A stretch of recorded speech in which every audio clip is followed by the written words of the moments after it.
नमस्कार, बाळूमामाचे दर्शन या यूट्यूब चॅनलवरती भक्तांनो सर्वांचं स्वागत आहे। आज मी तुम्हाला भक्तांनो या व्हिडिओच्या माध्यमातून भंडाऱ्याचे महत्त्व काय आहे आणि भंडारा आणि हळद यामधील फरक यामध्ये तुम्हाला आज या व्हिडिओच्या माध्यमातून याची संपूर्ण माहिती, बाळूमामांचे संपूर्ण विचार आणि संदेश, दैवी संदेश तुम्हाला या व्हिडिओच्या माध्यमातून सांगणार आहे भक्तांनो। ठीक आहे, तर चला भक्तांनो पाहूया। चांग बरं बाळूमामाच्या नावानं चांग बरं। नमस्कार भक्तांनो, भंडारा आणि हळद यांना आपल्या भारतीय परंपरेत आणि विशेषतः बाळूमामांच्या भक्तीत खूप मोठं आध्यात्मिक महत्त्व आहे। हे फक्त साधे पदार्थ नाहीत भक्तांनो, तर श्रद्धा, पवित्रता आणि देवाशी जोडणारा एक माध्यम आहे। बाळूमामा कायम सांगायचे की जिथे श्रद्धा असते तिथे चमत्कार घडतात आणि भंडारा व हळद ही त्या श्रद्धेचीच प्रतीक आहेत। भंडारा म्हणजे हळदीपासून तयार झालेला पिवळा प्रसाद। हा पिवळा रंग म्हणजे आनंद, समृद्धी आणि सकारात्मक ऊर्जेचं प्रतीक मानलं जातं। बाळूमामांच्या मंदिरात किंवा त्यांच्या पूजेत भंडाऱ्याचा वापर केल्याने वातावरण शुद्ध होतं, नकारात्मक शक्ती दूर जातात आणि घरात सुख शांती नांदते असं मानलं जातं। भक्त जेव्हा भंडारा कपाळावर लावतात तेव्हा ते केवळ एक रीत नसते, तर तो देवाचा आशीर्वाद आपल्या आयुष्यात स्वीकारण्याचा एक मार्ग असतो। हळद ही तर आयुर्वेदिक आणि धार्मिक दोन्ही दृष्टिकोनातून अत्यंत पवित्र मानली जाते। हळदीमध्ये शुद्धता, आरोग्य आणि संरक्षण यांची शक्ती असते। बाळूमामांच्या विचारानुसार, बाळूमामांच्या संदेशानुसार हळद लावणं म्हणजे आपल्या शरीराला आणि मनाला पवित्र करणं होय। हळद ही लक्ष्मीचं प्रतीक मानली जातं, त्यामुळे जिथे हळद असते तिथे धन, संपत्ती आणि भरभराट येते असा भक्तांनो विश्वास आहे आपल्या हिंदू धर्मामध्ये। बाळूमामा सांगायचे की जर तुम्ही रोज श्रद्धेने भंडारा आणि हळदीचा वापर केला तर तुमच्या आयुष्यातील अडचणी हळूहळू कमी होऊ लागतात। घरात सतत वाद होत असतील, आर्थिक समस्या असतील भक्तांनो, किंवा मनाला शांतता नसेल तर हळदीचा आणि भंडाऱ्याचा वापर करून देवाची प्रार्थना केल्याने सकारात्मक बदल दिसू लागतात। भंडारा हा केवळ देवाला अर्पण करायचा पदार्थ नाही, तर तो भक्त आणि देव यांच्यातील एक नातं जोडणारा धागा आहे। जेव्हा भक्त मनापासून भंडारा अर्पण करतात तेव्हा त्यामध्ये त्याची श्रद्धा, प्रेम आणि विश्वास मिसळलेला असतो आणि हाच भाव देवावर पोचतो भक्तांनो।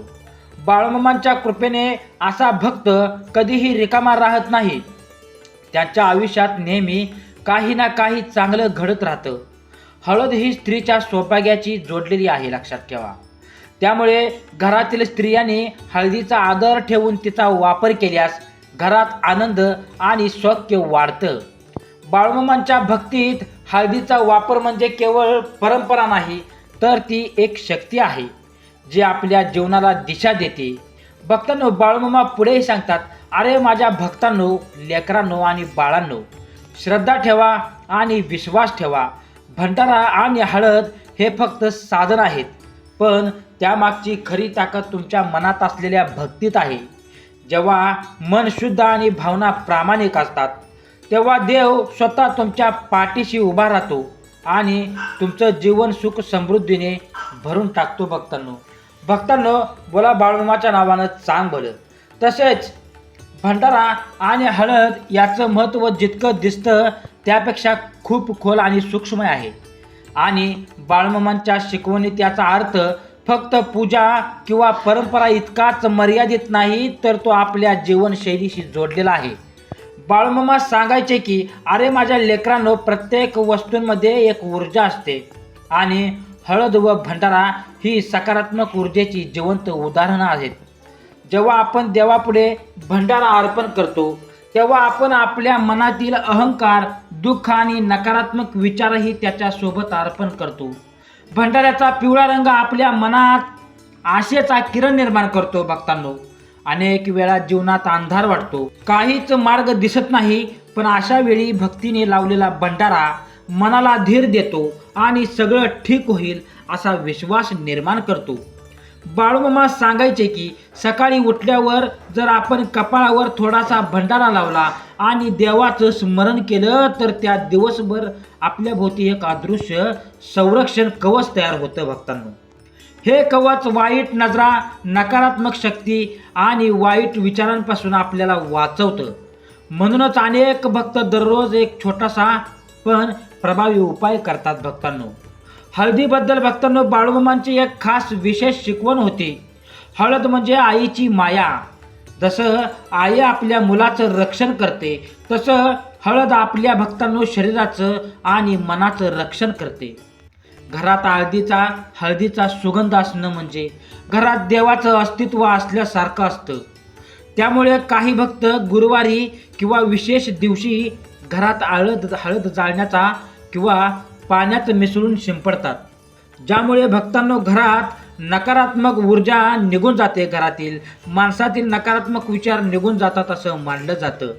बाळूमामा हेही सांगायचे की जर घरात सतत आर्थिक अडचणी येत असतील तर देवापुढे हळद आणि भंडारा अर्पण करून भक्तांनो मनापासून प्रार्थना करावी. पण ही प्रार्थना स्वार्थासाठी नसावी, तर कृतज्ञतेने भरलेली असावी. कारण जिथे कृतज्ञता असते तिथेच लक्ष्मीचा वास असतो. काही भक्त असा अनुभव सांगतात की जेव्हा ते एखाद्या मोठ्या कामासाठी बाहेर पडतात तेव्हा थोडासा भंडारा सोबत ठेवतात किंवा कपाळावर लावतात भक्तांनो, आणि त्यामुळे भक्तांनो त्यांना आत्मविश्वास वाढतो, काम यशस्वी होतं आणि त्यामुळे त्यांना विश्वास वाढतो, काम यशस्वी होतं. हे केवळ अंधश्रद्धा नाही, तर मनोबल वाढण्याचा मार्ग आहे जो बाळूमामाच्या भक्तीतून मिळतो. हळद ही नात्यांमध्ये गोडवा आणणारी मानली जाते. जर घरात वादविवाद वाढले जातात तर देवापुढे हळदीचा दिवा लावून शांतपणे प्रार्थना केल्याने मन शांत होते आणि नात्यांमध्ये पुन्हा प्रेम निर्माण होतं. बाळूमामा म्हणायचे की जिथे प्रेम आहे तिथेच देव आहे आणि हळद त्या प्रेमाची ऊर्जा वाढवते. बाळूमामा एक गोष्ट नेहमी सांगायचे, देवाला मोठ्या वस्तूंची गरज नसते, त्याला फक्त तुमच्या नावाची, तुमच्या मनाची, तुमच्या भंडाऱ्याची शुद्धता हवी असते. भंडारा आणि हळद हे त्याच शुद्धतेचे प्रतीक आहेत. जर तुम्ही त्याचा वापर केवळ परंपरेसाठी केला नाही तर मनापासून श्रद्धेने केला तर तुमच्या आयुष्यात हळूहळू सकारात्मक बदल घडतील आणि तुम्हाला स्वतःचा भक्तांनो त्या शक्तीचा अनुभव तुम्हाला येईल. म्हणून भक्तांनो भंडारा आणि हळद यांचा खरा अर्थ बाळूमामांच्या शिकवणीत आणखी खोल समजतो. लक्षात ठेवा, जेव्हा आपण त्यांना फक्त पूजेतील वस्तू न मानता आपल्या आयुष्याचा भाग मानतो. बाळूमामा सांगायचे की ज्याच्या जीवनात साधेपणा आणि श्रद्धा आहे त्याच्याकडे देव आपोआप येतो आणि भंडारा व हळद ही त्या साधेपणाची ओळख आहे. भंडारा म्हणजे केवळ कपाळावर लावलेला पिवळा रंग नाही, तर तो आपल्या विचारांना. तर भक्तांनो भंडारा आणि हळद यांचा खरा अर्थ बाळूमामांच्या शिकवणीत आणखी खोलवर समजतो. जेव्हा आपण त्यांना फक्त पूजेतील वस्तू न मानता आपल्या आयुष्याचा भाग बनवतो. बाळूमामा सांगायचे की ज्यांच्या जीवनात साधेपणा आणि श्रद्धा आहे त्यांच्याकडे देव आपोआप येतो आणि भंडारा व हळद त्या साधेपणाची ओळख आहेत. भंडारा म्हणजे केवळ कपाळावर लावायचा पिवळा रंग नाही, तर तो आपल्या विचारांना उजळणारा प्रकाश आहे. अनेकदा आपण मनात नकारात्मकता, मत्सर, राग आणि भीती ठेवतो आणि यामुळे आपलं आयुष्य अडखळतं. भक्तांनो बाळूमामा सांगायचे की जेव्हा तुम्ही भंडारा लावता तेव्हा मनात एक संकल्पना करा, आज मी चांगलं विचार करणार आहे, चांगलं बोलणार आहे आणि हळूहळू तुमचं संपूर्ण आयुष्य बदलायला लागेल. हळदीचा आणखी एक गूढ अर्थ बाळूमामांनी सांगितला आहे. ते म्हणायचे की हळद ही पृथ्वीची देणगी आहे आणि तिच्यात स्थिरता आणि संतुलनता शक्ती आहे. भक्तांनो जर एखाद्या व्यक्तीचं मन खूप चंचल असेल, निर्णय घेत येत नसेल, तर हळदीचा वापर करून देवाचं स्मरण केल्याने मन स्थिर होतं. त्यामुळे अनेक भक्त ध्यान करतात, जवळ हळद ठेवतात किंवा तिचा स्पर्श करून प्रार्थना करतात. घरात एखाद्या कोपऱ्यात थोडासा भंडारा ठेवणं भक्तांनो ही एक जुनी पद्धत आहे. बाळूमामा सांगायचे की यामुळे त्या ठिकाणी सकारात्मक ऊर्जा ठेवून राहते. लक्षात ठेवा, विशेषतः जिथे आपण देवाची पूजा करतो त्या ठिकाणी भंडारा असणं म्हणजे त्या जागेची पवित्रता कायम राखणं होय. बाळूमामांच्या भक्तीत एक सुंदर गोष्ट सांगितली जाते.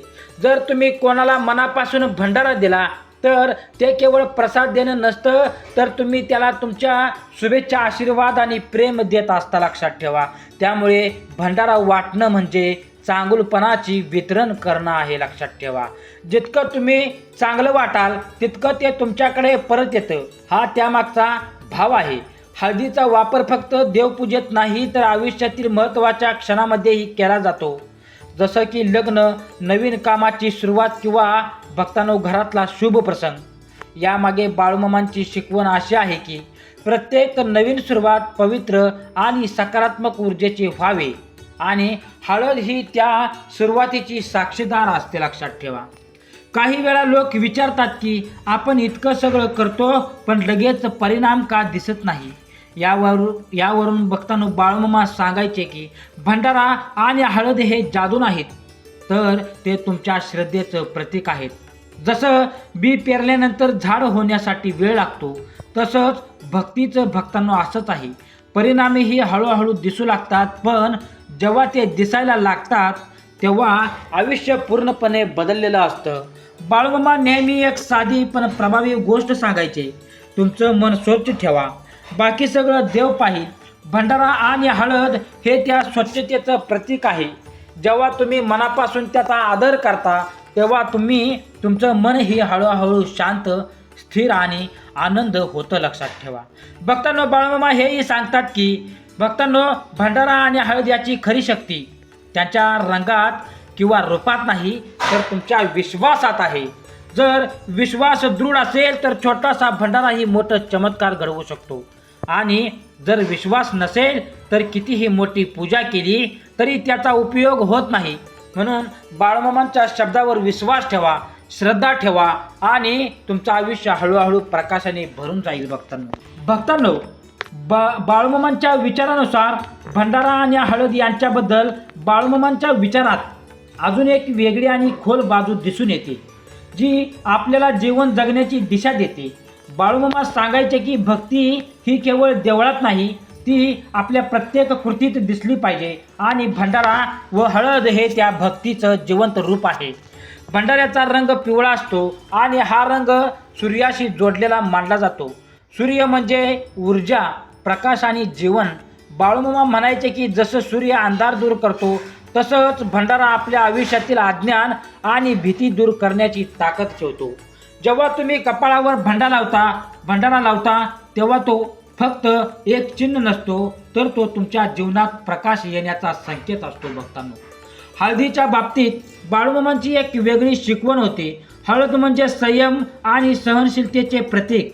हळद जमिनीतून येते, खूप काळ ती मातीमध्ये राहते आणि मग ती आपल्यासाठी उपयुक्त बनते. त्यासाठी माणसांचेही मनुष्य भक्तांनो आयुष्य माणसांचे संयम ठेवला, त्याचप्रमाणे माणसानेही आयुष्यात संयम ठेवला, संकट सहन केली तर शेवटी त्याला यश आणि आनंद मिळतो. त्यामुळे हळद आपल्याला धीर धरायला शिकवते. बाळूमामा नेहमी सांगायचे की अरे माझ्या बाळांनो, जर तुम्हाला मनात खूप अस्वस्थता वाटत असेल, सतत चिंता होत असेल तर शांतपणे बसून हातात थोडीशी हळद घेऊन देवाचं नाव घ्या. हा एक साधा उपाय आहे, पण यामुळे मन हळूहळू शांत होतं, कारण तुमचं लक्ष नकारात्मक विचारांपासून दूर जाऊन भक्तीकडे वळतं. लक्षात ठेवा, भंडाऱ्याबद्दल आणखी एक गोष्ट सांगितली जाते, तो म्हणजे भक्तांनो नम्रतेचं प्रतीक आहे भंडारा. जेव्हा आपण भंडारा लावतो तेव्हा आपण मान झुकवतो, देवाला नमस्कार करतो. याचा अर्थ असा की आपण आपल्या अहंकाराला बाजूला ठेवून इच्छेला मान्यता देतो. बाळूमामा सांगायचे की अहंकार जितका कमी तितका देव जवळ, आणि भंडारा आपल्याला हेच शिकवतो. लक्षात ठेवा, घरात एखादा नवीन उपक्रम सुरू करताना, जसं की व्यवसाय, नोकरीत किंवा नवीन घरात प्रवेश, त्यावेळी हळद आणि भंडारा वापरणं म्हणजे त्या कार्याला शुभ आशीर्वाद देणं होय. बाळूमामा सांगायचे की सुरुवात चांगली असेल तर पुढचा प्रवासही सहज होतो. भक्तामध्ये अशी ही श्रद्धा आहे की जर एखाद्या व्यक्तीला वारंवार अडथळे, प्रॉब्लेम येत असतील, कामं अडकत असतील, तर गुरुवारी देवापुढे भंडारा अर्पण करून भक्तांनो माझ्या मार्गातील अडथळे दूर कर, असे बाळूमामांपुढे प्रार्थना केल्याने मार्ग हळूहळू मोकळा होतो. पण बाळूमामा यावर भर देतं की फक्त प्रार्थना करून चालत नाही, त्यासोबत प्रामाणिक प्रयत्नही आवश्यक असतात. लक्षात ठेवा, हळद ही नात्यांमध्ये हळद ही नात्यांमध्ये विश्वास वाढवते असंही मानलं जातं. जर दोन व्यक्तींमध्ये गैरसमज झाले असतील तर देवापुढे हळद ठेवून मनापासून क्षमा मागितल्याने मन हलकं होतं आणि नातं सुधारायला मदत होते. बाळूमामा सांगायचे की जिथे क्षमा असते तिथेच खरा देव आहे. भक्तांनो, शेवटी बाळूमामा एक महत्त्वाची गोष्ट सांगायची आपल्या भक्तांना. अरे माझ्या लेकरांनो, भंडारा आणि हळद ही साधन आहे, पण त्यांचा उपयोग कसा करायचा हे तुमच्या मनावर अवलंबून आहे. जर तुम्ही त्यांचा वापर फक्त दिखाव्यासाठी केला तर काहीच फायदा नाही, पण जर तुम्ही त्यांना श्रद्धा, नम्रता आणि चांगल्या विचारांसोबत जोडला तर ते तुमच्या आयुष्यात खूप मोठा सकारात्मक बदल घडवू शकतात. म्हणून भक्तांनो, भंडारा आणि हळद यांना केवळ परंपरा म्हणून न पाहता त्यामागचा खरा अर्थ समजून घ्या आणि आपल्या जीवनात उतरवा. तेव्हा तुम्हाला स्वतःच अनुभव येईल. लक्षात ठेवा, छोट्या छोट्या गोष्टींमध्ये किती मोठी शक्ती लपलेली आहे. तुम्हाला या भंडाऱ्यामध्ये, या भंडाऱ्याच्या ताकदीमुळे, या भंडाऱ्याचा तुम्ही वापर केल्यामुळे, भंडाऱ्याचे दर्शन मनापासून केल्यामुळे भक्तांनो तुम्हाला समजेल. त्यामुळे या भंडाऱ्याची तुम्हाला ताकद जर माहिती पाहिजे असेल तर तुम्ही बाळूमामांच्या दरबारामध्ये, आदमापूर या दरबारामध्ये तुम्ही जाऊन बाळूमामांचं दर्शन घ्या. लक्षात ठेवा, ठीक आहे. तर अशाच प्रकारचे भक्तिमय आणि दैवी संदेश, बाळूमामांचे विचार ऐकण्यासाठी आत्ताच आपल्या चॅनलला लाईक करा, कमेंट करा, शेअर करा, तसेच सबस्क्राईब करून बेल आयकॉनचं बटन दाबा भक्तांनो.